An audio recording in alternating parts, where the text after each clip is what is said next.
যুক্ত করো হে সবার সঙ্গে, মুক্ত করো হে বন্ধ। শুভ নববর্ষ।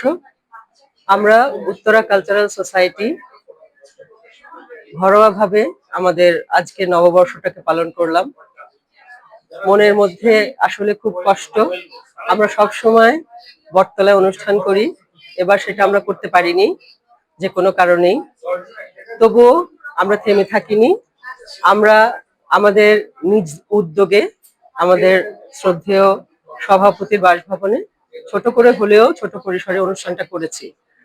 আসলে আমি মনে করি মানুষের আবেগকে, মনকে দমিয়ে রাখা যায় না। তারা যে কোনো ভাবেই তাদের আবেগের বহিঃপ্রকাশ করবেই।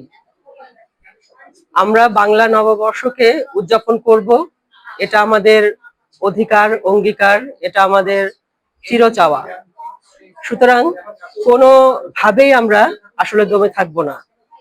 সবার প্রতি আমাদের এই আহ্বান থাকবে, আপনারা যে যেখান থেকে আছেন সবাই নিজ উদ্যোগে নিজের মন থেকে হলেও বাংলা নববর্ষটাকে মন থেকে গ্রহণ করুন, উদযাপন করুন।